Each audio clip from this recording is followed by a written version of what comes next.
Oh yes, we are live. Okay, so hi, welcome back to my channel. Welcome back to my Q&A. Getting to be quite a regular feature now. I enjoy doing these little Q&As, and I feel like I'm giving a bit of value to people. I've got my D t-shirt on, Diesel t-shirt. Only thing this kind of hangs a bit more this side than that, but okay, so I should have spotted that, I guess, in the shop. Also got a bit of tea here. I've been buying some tea recently. I got this stuff from local growers. I love Assam tea, you know. I was in India last year for a while, and I realised that the Indians brew tea quite different from us and from the Chinese. And since then, I've been experimenting with a few different teas. You have a 50-50 mix of water and milk, and you boil it with the tea leaves for like about 3 or 4 minutes, and then strain it. And it's really more embodied, you know. Trouble is, of course, now I've got. In fact, I bought some really nice Assam from Mangalam, which is like, if you know anything about tea, I'm just learning all these letters they put down here and what it means: orange, pekoe, finest tippy, golden flower, blah blah. And that was kind of pricey, but I mean, it's so tasty. And the problem is, of course, if I start going over to the house, and well, I live in community, and you know, drinking the usual PG tips, then it just tastes like shit, basically. So que sera. A friend of mine, Jason Capital, maybe some of my viewers know him. He's kind of a motivation and step up kind of guru over in Los Angeles, I think, somewhere in California anyway. And so I try and step up a little bit here in some of my presentation, or get a bit more classy stuff. I keep meaning to take my girlfriend up to the Shard in London and go for a meal on the 33rd floor. I went up there before once. That's a cool place to go. I learned something about doing good stuff, just doing that kind of thing. You know, you sit in a restaurant, like, you know, about 35 floors up in the middle of London, and you can see all around the whole of London. You know, the couples tables on this restaurant are right next to this vast, you know, you can see over the whole of London, and you feel like some kind of lord. You know, you feel like some kind of lord, and it's quite a hit. You know, it's worth doing this stuff if you have the option. You know, if you have the option. I came from a background of adapting a lot of low self-esteem stuff, you know, when I was a kid, as a kind of a defensive strategy. And, you know, yeah, maybe it worked for me at the time, but it's an ongoing thing, even in my 50s, to keep on stepping up and changing that, you know, and to catch myself when I'm going back into some of the old negativity or low self-esteem stuff, and keep moving upwards. You know, I enjoy the challenge. I'm also excited this week. I had a Skype call. Elliot Hulse is very famous fitness and you know, self-development coach and guru, really, on YouTube, and is running gyms and stuff like that in Florida and the US. He dropped me a line saying, do you want to help with he's planning to come to London in November, the 10th and the 11th, and to help him with his one-day grounding camp. So hopefully that goes ahead. I'm very excited about running a couple of Osho meditations in that. And I was really happy to get a message from him. I was like, wow, fantastic. You know, it's sweet of him to. Sometimes I think, yeah, me, you know, my 1,300 or whatever subscribers, and he's got like 1.8 million or something like that. But it was really cool to hear from him. And he's a cool guy. I enjoy watching. I'm not so much into the whole, you know, if you see my body, I'm quite fit, but I'm not like muscly in a big way. And I have a little goes in the gym, but I'm not so much into the gym stuff. I might do a little bit more soon, I got a feeling, but I'm not so much into the gym stuff. But nevertheless, it's like it's like his videos are just he just projects something. You know, he projects something, and he has an honesty to his character, which is very powerful. You know, what I'm learning about marketing is that I don't do so much, but the organization where I'm living, and we're doing more therapy now, and we want to market ourselves more as therapist stuff. And so I'm kind of checking in with other marketing people, and I don't really trust a lot of what they say, and I think a lot of it's very old hat, really, in a way. And what I see increasingly, because the internet and all the search algorithms are so powerful, that it's more, you know, you just have to really get up and be yourself. And then the people that want you, you know, you don't need to necessarily do so much promotion. You keep getting up, putting yourself out there and being yourself. And people see you and they either resonate with what you're doing or not. They get a feeling for who you are. And from that, they make a decision if they want to come to, quite intense therapeutic groups that you're running. And I like that, I like that because, really, it's like, people can make it look all flash and that will attract a certain kind of audience. But with, therapeutic workshops that are intense, transformational, but they're not just giving you nothing. You have to really take part in them. I think it's more useful that you really see the person who's running the workshop and not be just bedazzled by, some shining character with really good teeth and stuff like that. The chances are they're probably not, would you really trust them to go into deep spaces inside of yourself? And so, what I'm learning about marketing is more being myself and putting myself out there without too much concern about how it looks. I was brought up in an environment where how you looked was very, very important, and I still think it has relevance. But what's more important is, are you putting yourself out into the world? And I have a lot of friends, who are around the self-development scene, and I encourage them a lot, get on YouTube and fucking put yourself out there. It's if you do it over time, you pick up people and people get interested in what you're doing. So it looks pretty slow today on the old, I think I had one viewer for about 20 seconds there, but I'll chug along and see if anybody else rocks up. Otherwise, I'll give it a miss. It's Tuesday night. I've noticed during the summertime it seems to be slackening off a lot, or maybe people have got a bit bored of the Q&A. So I'll just see. Here in the UK, it's been like, this is the first day I've closed my door for a month pretty much, because it's just been so hot. Even at night in my little pine lodge, I'm quite happy just leave the door open. So for like a month, I've had the door open, and now the temperature dropped a little bit, and I've I've closed the door. So if anyone's got a question, feel free to ask it. That's what I'm here for, to support people. Or if you want a bit of energy to move you forwards, feel free with a question. Maybe I can point you in a good direction. And like I said, I'm feeling good, and I feel like my work gets a bit clearer. What I like about bioenergetics is it's like you put the investment in time, and every now and again doing a workshop, and it pays back for a long time. It pays you back for a long time. You get a result out of it. Slowly it goes deeper. You get more old holding out of your body. You feel more free. You feel sexually more vital. You feel like you've got space for more positivity and really doing stuff inside, and that goes on over time. I know a lot of guys who go to the gym and do fitness and do stuff like that. And at some point you're going to hit an age where your body is kind of like, well, I see it a bit, it's like you're now 55, 60, and can you really hit the gym like that or go running like you could? But with bioenergetics, it's not so physically draining, but you keep opening the body. So you can do this over 20 years and you get such a fucking return on your money, on your investment of time. I really think it's coming. Hey, Majed TV, nice to get a question, and good to hear from you, man, a regular contributor. Opening up and releasing is just enough, right? There is no need to analyze all this for release and opening. Will do the job on its own. I've noticed it impacts my dreams or other works of conscious. Yeah.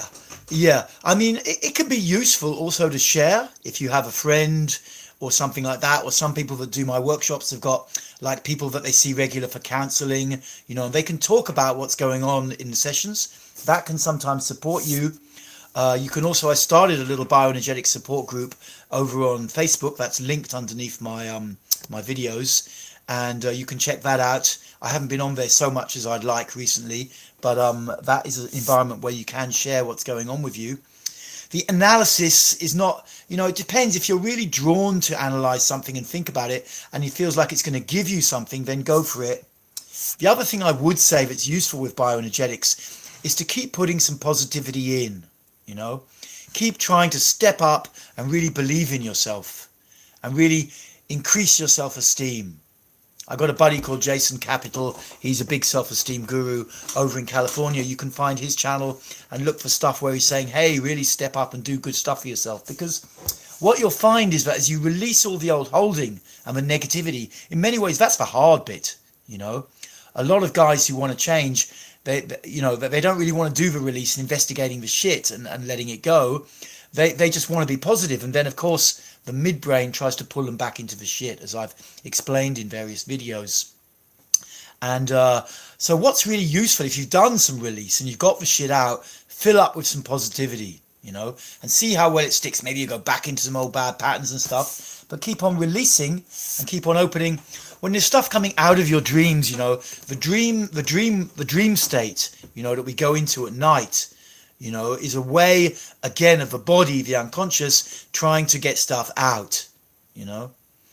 So if you're getting very emotionally charged or intense dreams or nightmares, it's another sign to do more bioenergetics, more release. Treating a lot of people with insomnia, emotional expression, I never saw it not work, really. And a lot of people have been insomniac for like, you know, fucking decades and shit, you know, and they come to the community sometimes and you get them on some emotional release, or I get them in some workshops or one-to-one sessions. Usually the insomnia is going pretty quick because it's just that there's several different types of it. I won't go into it all now, but opening up and releasing is the hard part in a way. You know, that's the hard part that most people don't really want to do. Then you fill up with some positivity, and if there's still stuff stirred up, keep on doing the releases. I don't see a reason not to do it, you know. I mean, just keep with the bioenergetics. Over time, it gets easier as well. You know, you get more used to your defensive patterns and you can go through those. Your body gets more open.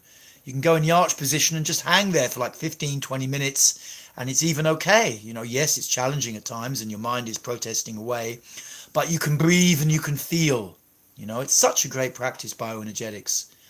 It's such a great practice and it gives you so much. I hope that's useful, Majed, and feel free to, if there's some other strands to it, just let me know, man. Let me know. And anybody else watching, if you got a question, feel free to go for it. I have another sip of I found a new tea shop just down the road from me in Sturminster Newton, and they got some interesting Assam tea in there.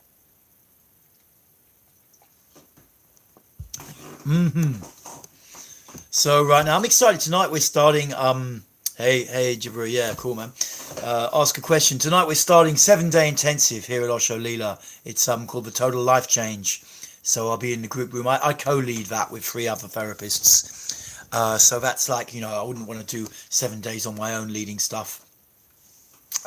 We have 4 of us, and we take a turn. We take a turn. So I'm looking forward to that and to getting going with that. And it's always very, very nourishing for me. You know, you meet a load of new people or some people who've been to workshops before and they're going on a 7-day journey, you know.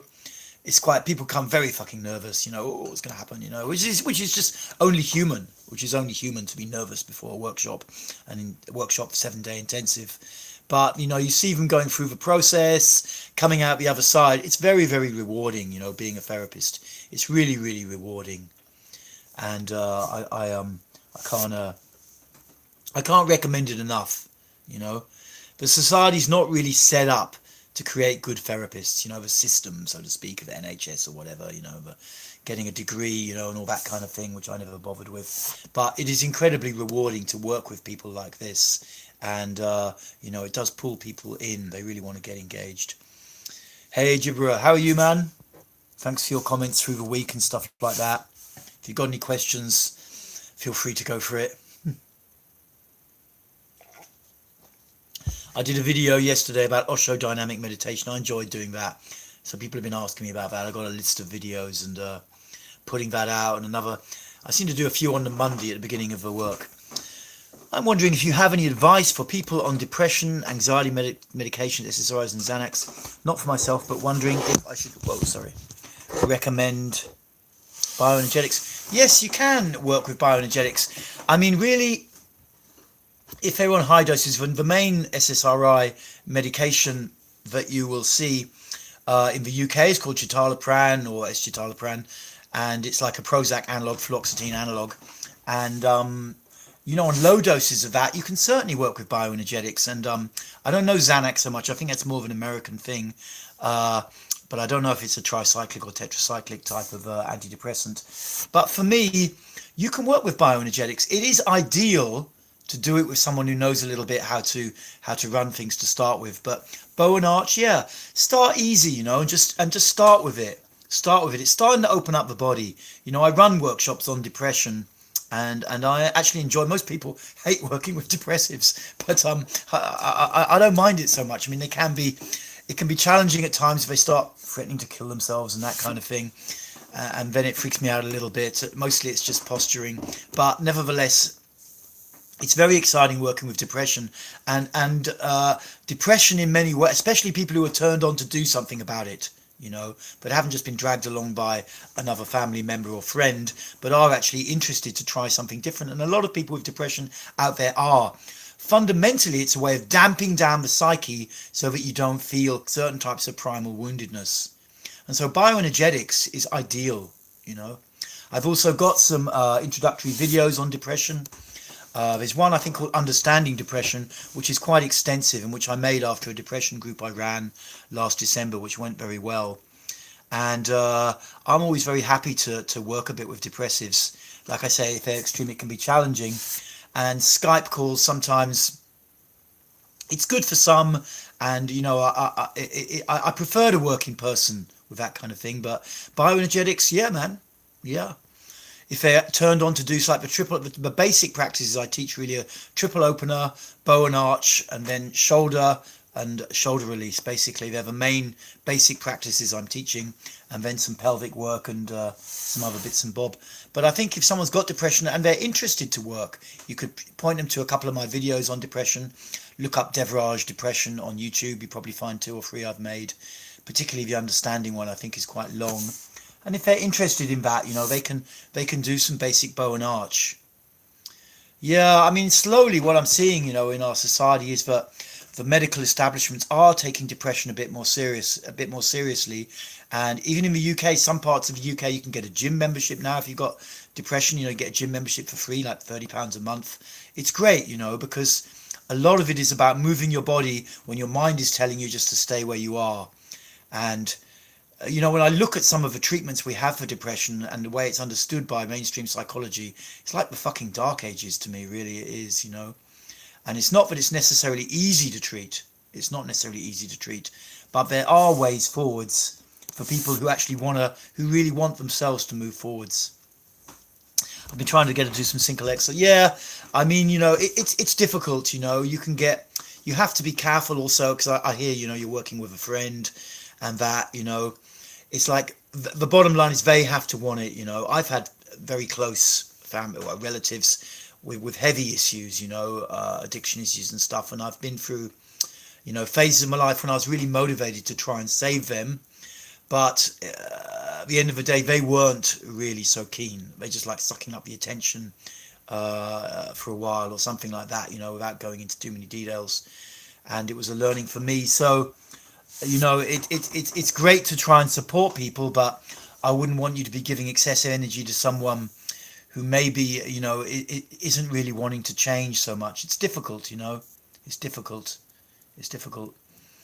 It's just, and it can be difficult, most of these conditions are not easy to treat.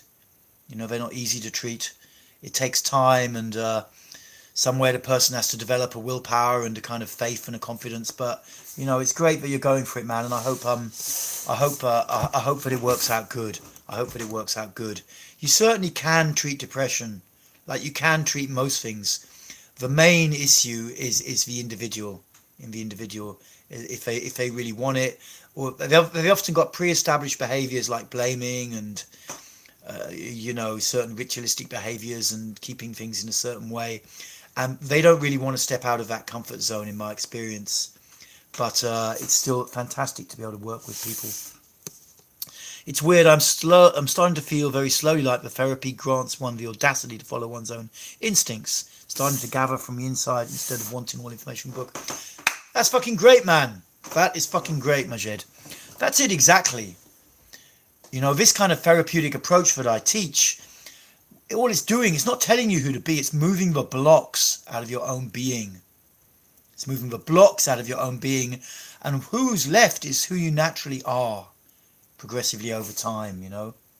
That's basically what it works.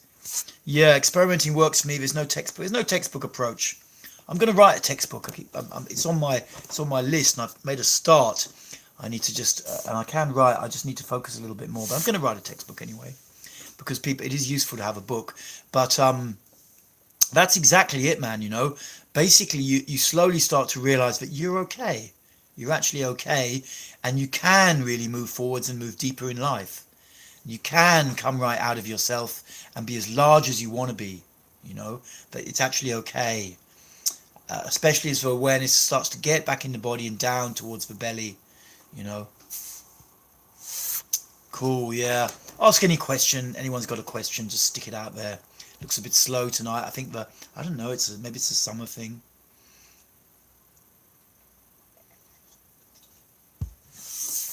But I enjoy making the videos, and I get a regular stream of feedback, and you know, I enjoy turning people on to this work as well, and you know, trying to encourage them, or one way or the other, to come to workshops. You know, there is really, you know, nothing holding anyone back in life. You know, you can get the support you need to move forwards. There's nothing holding anyone back. You know. Maybe in 0.001% of cases of people with extreme brain damage. It's difficult. If you're not in that category, I don't see anything holding anyone back. It's more an unwillingness, or you know, a lack of self-belief somewhere to really move deeper and move up. There's really nothing holding anyone back that I've encountered in my 20 years of kind of self-development work. We're approaching 20 years now. I started around 1999, 2000.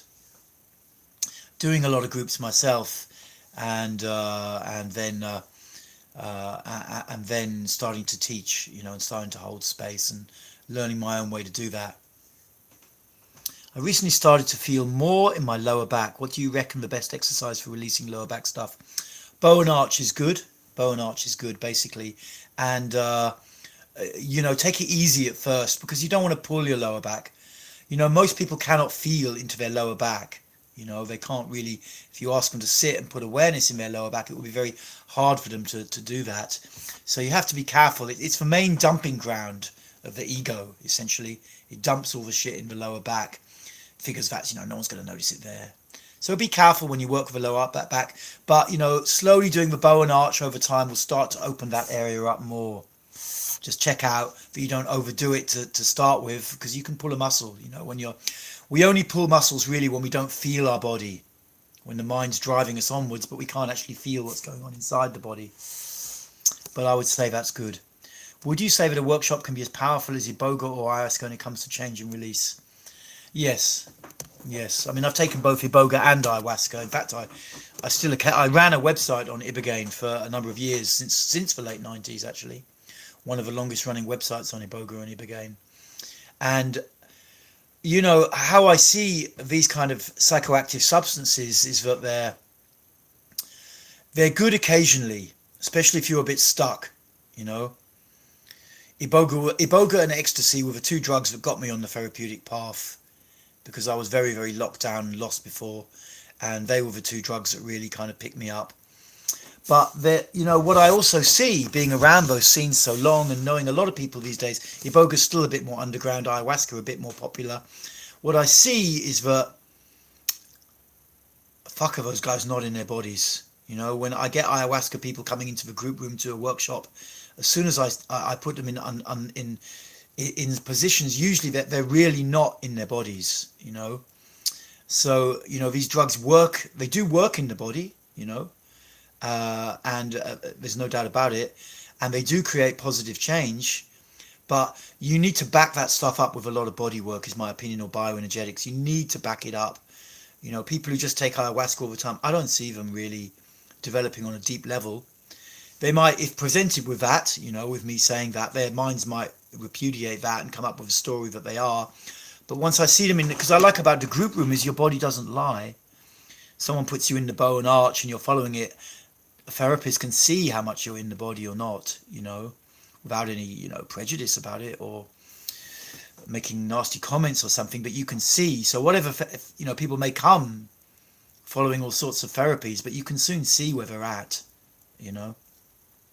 So I've nothing against ayahuasca or iboga. I think they're powerful transformational substances, but they're more one-shot hits as I see it, rather than something to use long-term. The danger with all the psychoactives, because I was around the drug scene a fucking lot, the danger with them all is that essentially that people go really in their heads. LSD was originally touted as a kind of ego destroyer by Tim Leary and stuff back in the late 60s, but actually it's a chronic ego reinforcer for a lot of people, actually. They spend their lives going on about their massive drug experience back in 1984. It's so unaware it's off the fucking scale, but, it's like they're locked into an addictive pattern of behavior around drugs.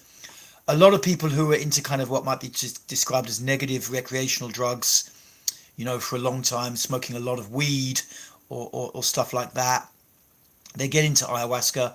And often when you track back people who are really into ayahuasca, they were into negative recreationals before, or what might be termed negative recreationals, So I don't place a lot of faith in these things. And what I would say is that they're very useful every now and again. It's handy to have taken drugs sometime because it expands your awareness. It takes you out of this very tight egoic box, So it's quite handy in some ways to have this area in your 20s when you took tryptamines and psychoactives, I think it's okay.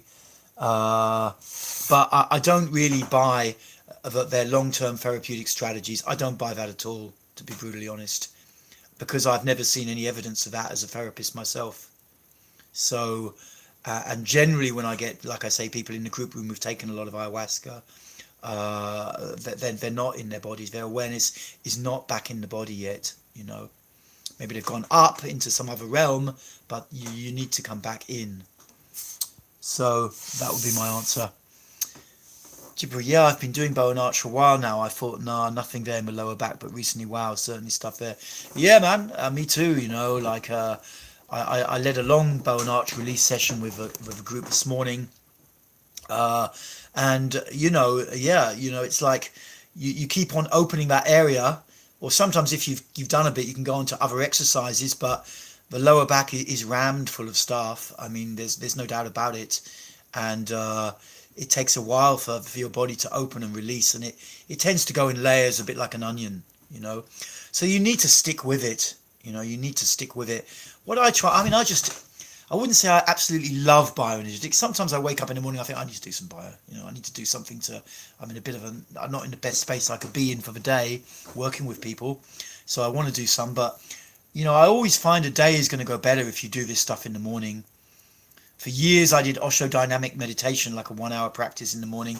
You're going to have a fucking good day after that, You're not going to have I never heard anyone regret it, Anybody ever heard anyone regret doing Osho dynamic meditation in the morning? I don't think so, You clear stuff out, you go deeper, and you feel better in the day. You can also do the power dynamic, which is a half-hour version. Or bioenergetics, some level of release in the morning. A lot of successful people go to the gym in the morning, which is also great, but you don't have the emotional component that you get with bio. You're physically moving your body, but you've also got that emotional component. So it's not just the kind of gymnasium endorphin rush, and I don't discount that, because a good endorphin rush is a fucking natural high, and there's no doubt about it. But it's not just that with the bio. You get this progressive, over time, deepening effect. And that is really great. Okay, so yeah, man, you just got to stick with the bow and arch and some of the other basic practice. And it'll all be moving along. What is the best way to learn self-love? Practice. Practice doing good stuff for yourself. Not beating yourself up, And getting up in the morning, you can look in the mirror and say, hey, I'm a good guy and I'm worth it, I deserve love. I am lovable. I deserve love. Putting it into yourself, to learn that, so that you learn to treat yourself with care and respect, and then other people will treat you with that as well. Like the old adage says, you got to start to love yourself before you start, loving other people. And it's a little bit, it can be a long journey, self-love. You need to practice vigilance when you're not coming from a space of self-love and look what's going on. And the key also is to understand that the negativity came as some form of needed defensive strategy, which has probably been going on too long, and keep on looking for the release. That's why I teach this bioenergetics.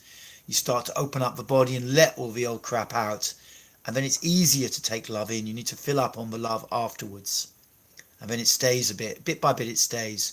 There's not a quick fix solution that I know of. What is the best? Yeah, you just keep practicing. You just keep practicing. Loving yourself. I mean, finally, on a deep meditation level, it almost doesn't even have any meaning, But then again, a lot of the meditators, they've kind of avoided it somewhere. I think it's also okay to work at an egoic level, even if it is a bit illusory at the end of the day, to say, hey, I'm a lovable individual. The fear of unlovability is in my experience as a therapist, one of the deepest fears that people have, and underneath it all. And often people who become bad for a while, I was a criminal and stuff when I was younger, is motivated by the fear of unlovability in abandonment situations and that kind of thing. So it's really good to practice self-love and to load up on that. It's not the only thing you need, That's a mistake. Some people think, all you need to do is that. No, you need to get the negativity out as well. And you need to accept the side of yourself that still has bad stuff going on, but also move to the self-love. Thank you for that question. Yeah, an interview last week and did the triple open in the morning. Went pretty well, I think. Okay, cool, man. I'll be interested to hear if you get the job and if it helps on. It's so great doing this shit in the morning before an interview, dynamic meditation. I'll post sometime a link. I think I'll try and find the half-hour version called Power Dynamic, which is not so well known. But once you're used to it, you can also get a big hit out of that. And just a blast of that. Of course, the trouble with dynamic is it makes a lot of sound, especially in the second and third stages. But you can't beat that shit before an interview. You can't beat it in the morning, like early in the morning, just to get some crap out, some of the nervousness out. Because most candidates going to interview nervous as shit, unless you're a psycho, you're nervous as shit. You're like, you're trying to suppress that and trying to hold your personality in a really good way to be interviewed, and and of course, it's not easy like that. And if you can come across as relaxed and open, I think a lot of good jobs come to you much easier. Yeah, I've actually interviewed twice for the job. It was interesting, the difference with having done some bioenergetics, but cool, man, fucking great, great. I love to see practical application of this stuff, and it's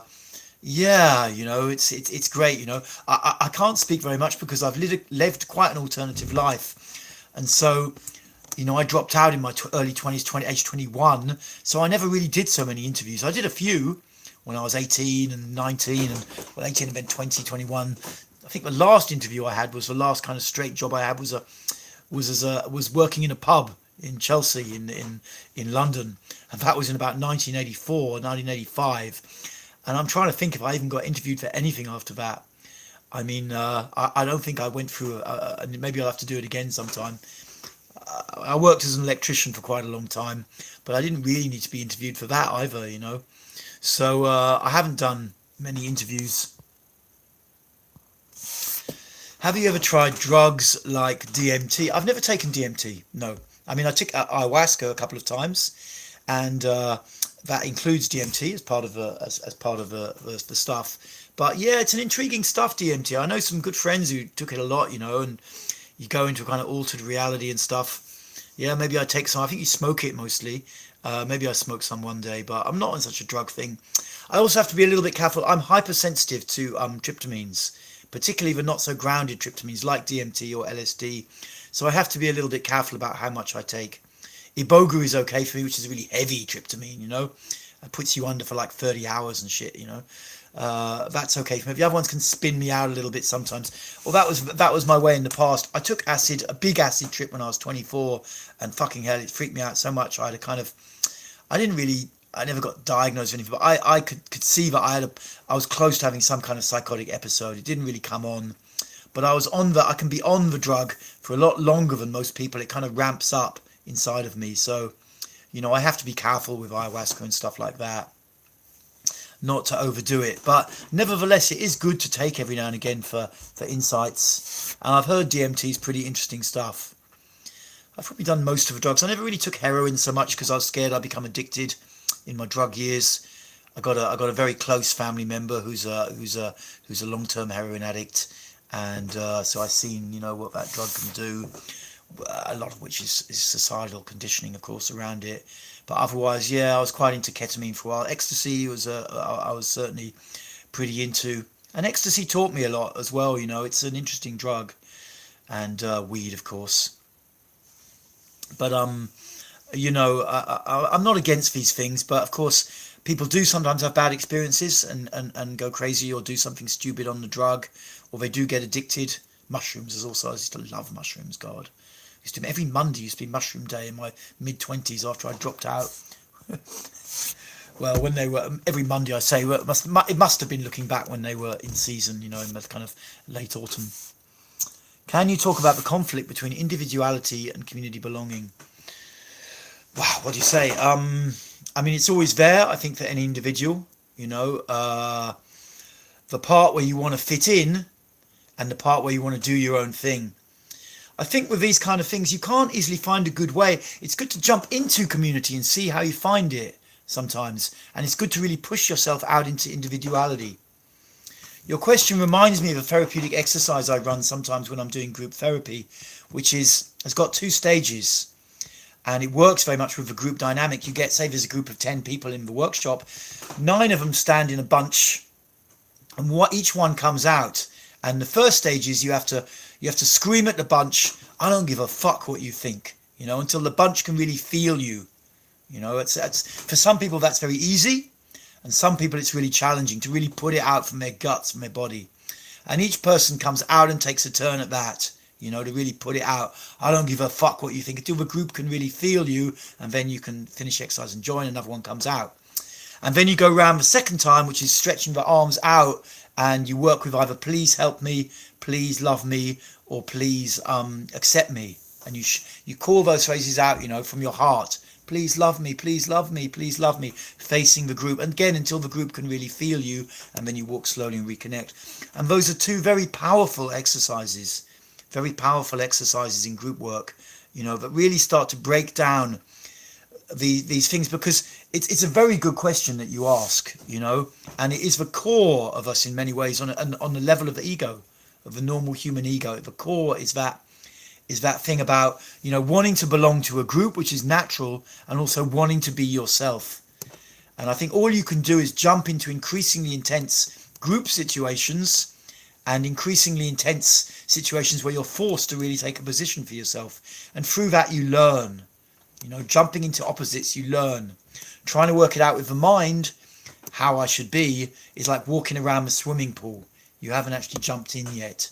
You have to jump into the experience.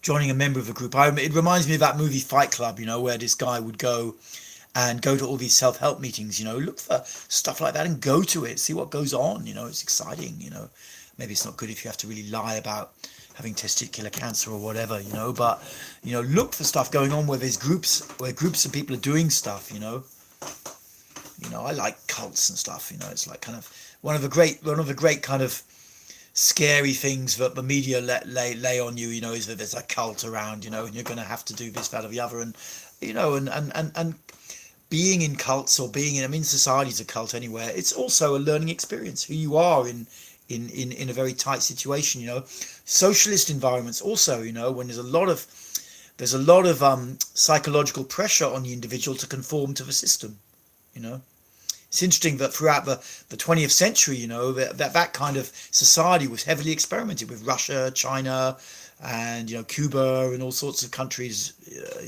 Vietnam. And what happened? Mostly, it died out. And so I think, it's good to be in an environment where you can have both experiences. The experience of really being communal and having to kind of give up your personal individuality for others. Seeing how that is for you, going into the emotions around that. When people come into the community here that I'm one of the directors of, it's a lot about that, and then also, that you can go into the feelings around having to live very close with other people, because it's a lot of feelings. and then also having times when you really have to take a position and move forwards for yourself. So that's what I would say about that. Okay, guys, it's pretty slack evening, but thank you for your questions. I'll do another 5-10 minutes. If you have a question, please do ask, because I know other people are appreciative who maybe watch this stream later in different countries or whatever, and they appreciate the questions. Hey, Mohammed, nice to hear from you. I will do one day, Barney, just one day lifting weights. Cool, man. Go for it. Go for it. I think it's great. I think it's great. I've been tuning in. I said Elliot Hulse had been in touch with me and very kindly offered me to help him a bit with a workshop he's running in London later in the year. And I've been tuning into his channel again, because he's making videos again on his Strength Camp channel. And I'm not so much into the weightlifting stuff, but I said to him, wow, you're looking really, he said, yeah, man, I've been back in the gym, he's looking really bulked out, massive, great muscles everywhere.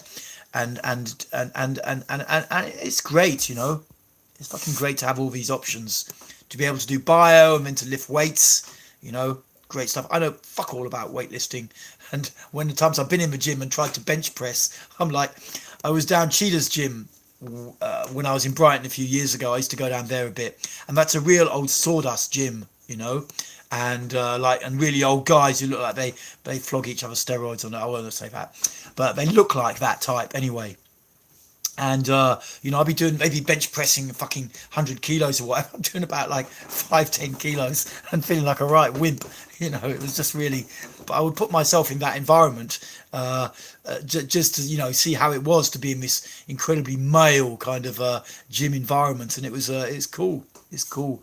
It's fucking great life at the end of the day. All the different experiences you can have. I lived a very not sheltered life, but I would be very controlling with my mind about new experiences.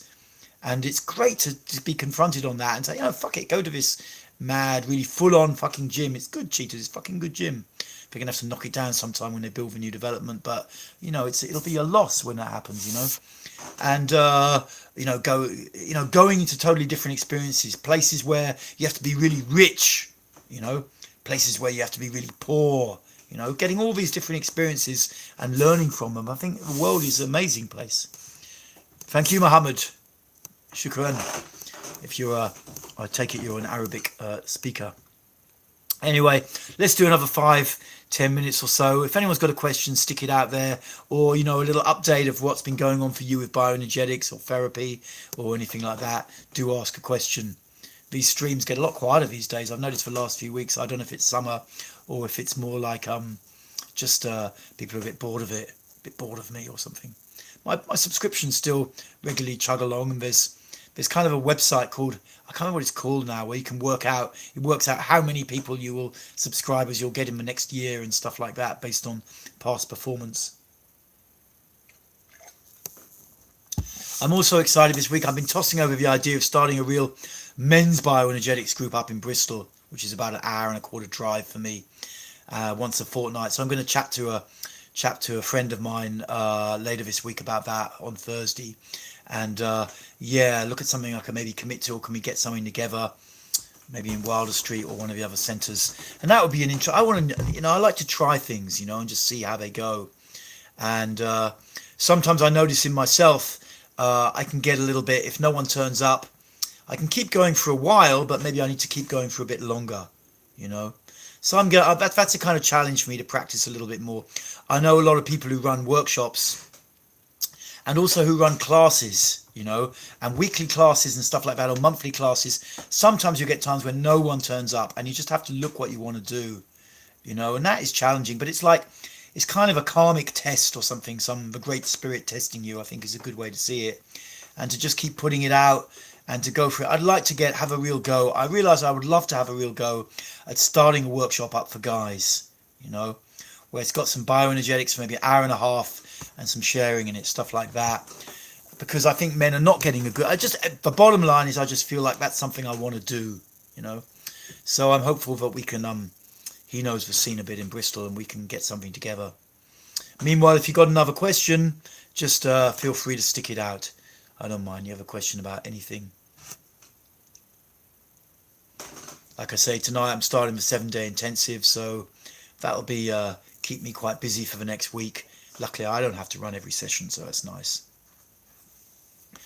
Mostly I take on the Father's Day and become the bad dad for the day or whatever in people's imaginations when we're clearing out. Part of a 7-day intensive is you spend one day working with your mother and one day working with your dad.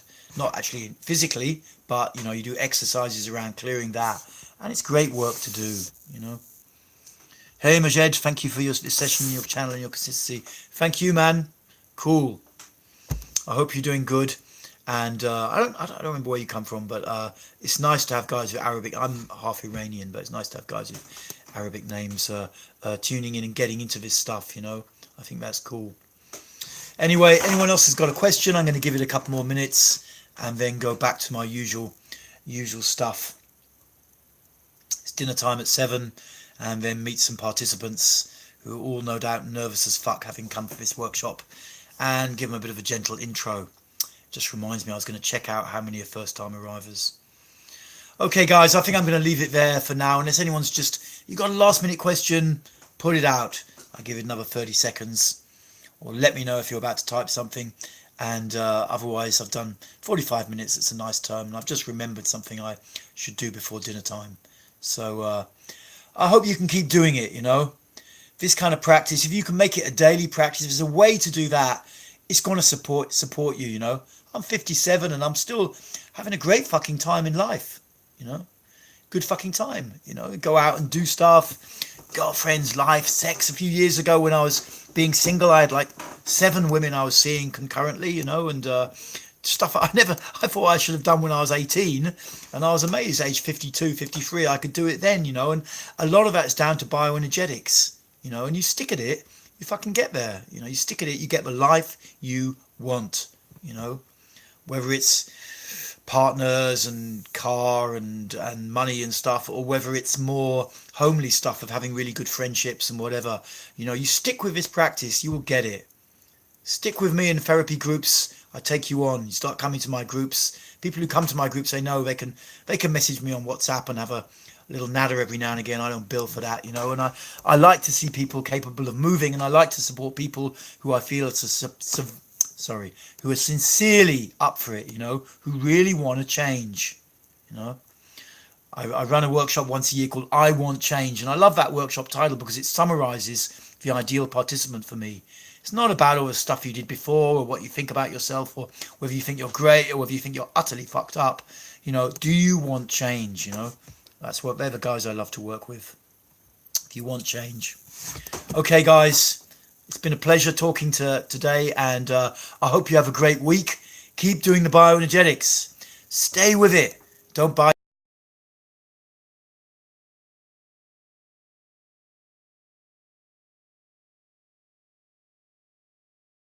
Over and out. See you again.